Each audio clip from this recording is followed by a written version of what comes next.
Welcome to Dopamine Clinic, the place where you'll unlock the secrets of your mind and transform your life.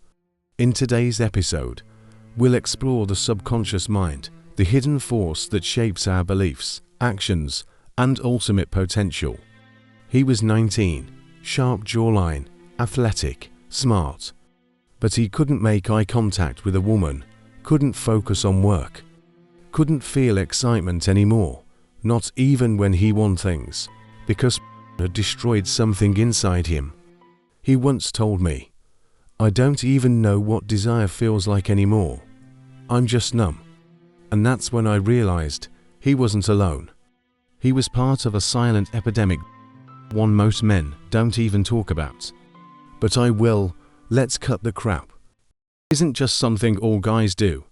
It's not harmless. It's not funny. It's not a joke.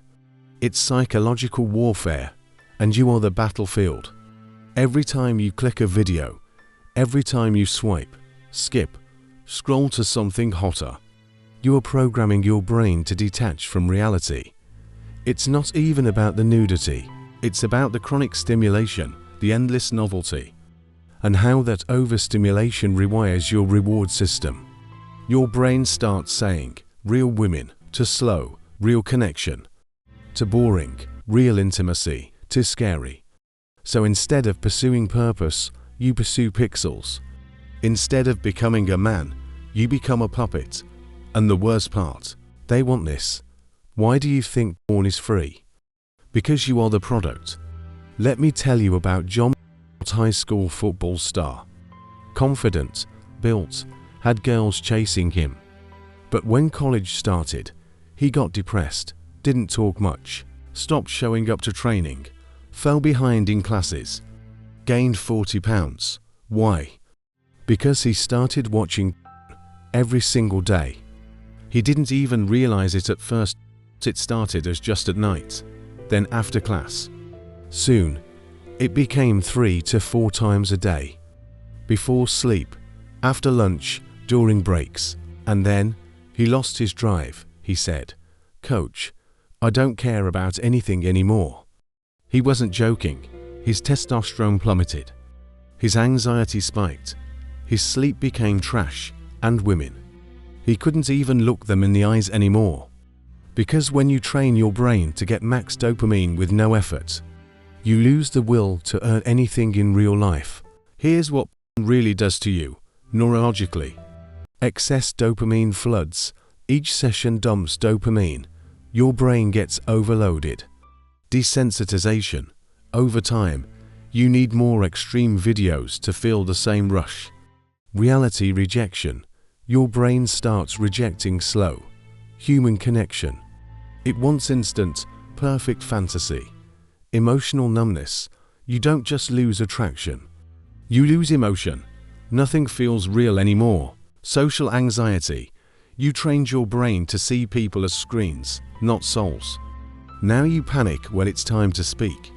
It's not because you're weak. It's because your brain's been hijacked by a super stimulus it was never meant to handle. 3 months into his spiral, John hit bottom.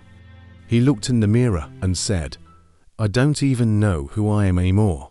That night, he stayed up till 4 a.m. watching videos he was ashamed of. Afterward, he cried. Not because of the content, but because he realized he was addicted. He told me, "I used to fight people on the field. Now I can't even fight my own urge to open a damn website." That's how deep it goes. It doesn't just kill your libido. It kills your will. It doesn't just make you feel good. It makes you feel ashamed. And that shame keeps you hooked. Here's how it works. You watch. You feel empty. You hate yourself. You try to be better. Life hits you. Stress hits you. You watch again, and the loop continues. John tried quitting 12 times. Every time, he'd make it 3 to 5 days.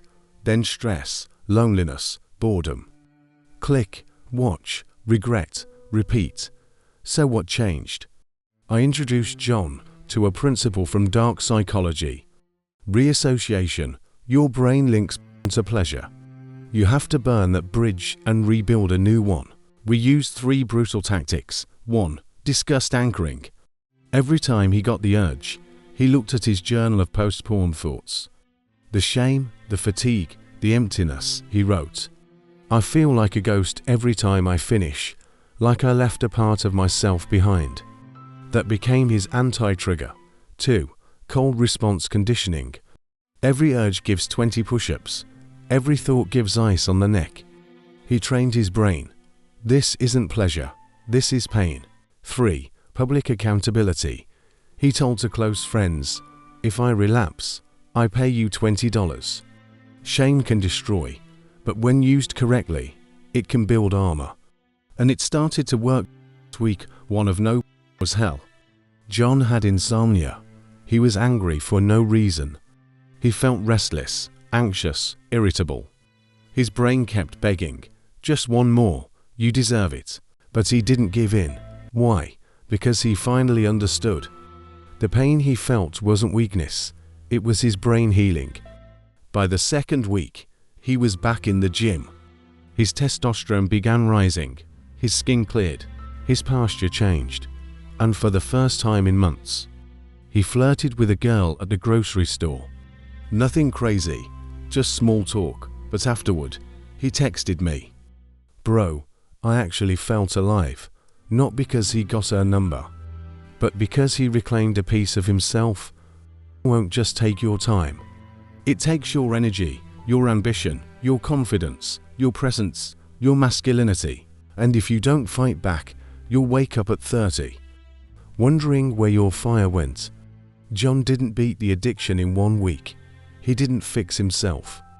But he started a war, and most importantly, he stopped being the victim. The second he took responsibility, he became dangerous again. The next stage, killing the addiction at its root, and rebuilding a man the world can no longer break. John was shaking, not because he was scared, but because, for the first time in years, he looked in the mirror and saw something new. Not just a man trying to quit, but a man waking up. His face had color again. His voice carried weight. He wasn't done, not even close. But the fog was lifting, and in its place, there was fire. People think quitting is the end. But that's a lie. Quitting is just step 1. The real battle starts when you've stopped watching, and the cravings still whisper. John made it through his first 30 days. No relapse, no cheat clicks, nothing. But at night, the urges hit hardest. He said, it's like a ghost in my head. I close my eyes, and the memories flood back. That's the trap. Even when the addiction is gone, the neural pathways remain. So how do you kill those? You don't resist them, you replace them. We had to build new circuits. John didn't just need to stay clean. He needed to become someone else. That's where identity rewiring came in. 1. The I don't do that protocol. We stopped saying, I'm trying to quit. That's weak. That's uncertain. He started saying, I don't do that. That's identity. Every time the urge came, he whispered, I don't do that anymore. That's not who I am. It felt fake at first. But after 10, 20, 100 times, his brain started to believe it. 2. The shadow file. We created a file called the shadow. It was a private doc on his phone, filled with brutal, raw, honest truths. Screenshots of past regret texts, voice memos of his lowest moments, images of the trash he used to consume. Quotes like, every click weakens me. If I relapse today, I'll feel empty tomorrow. It wasn't motivation. It was a weapon. Every time the urge hit, he opened the file. Not to be inspired, to be reminded of what he escaped. 3. Urge redirection. The 3-minute rule.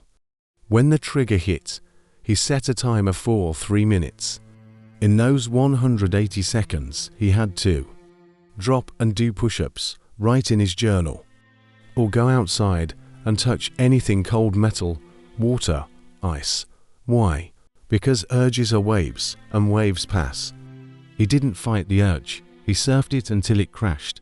By month 2, John wasn't just clean. He was dangerous. His voice was deeper.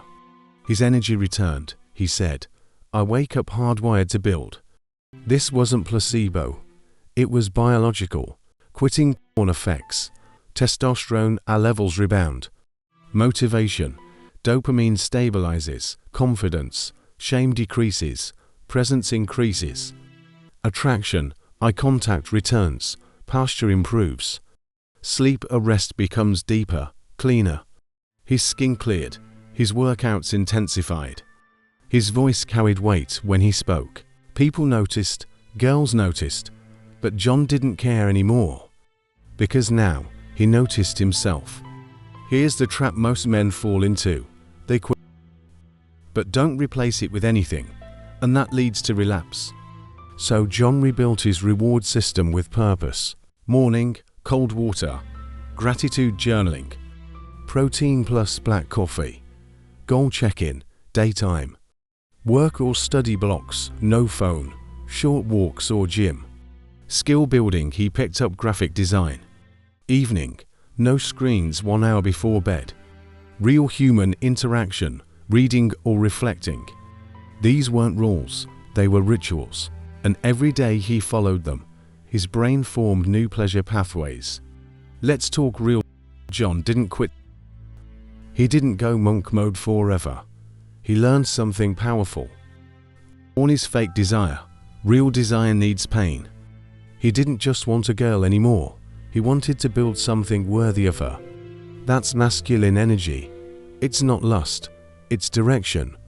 He started flirting again, not from hunger, from groundedness, not because he needed a girl, but because he became the kind of man a woman could trust. Disconnects, presence connects, and now John was fully present. Month 3, John did something bold.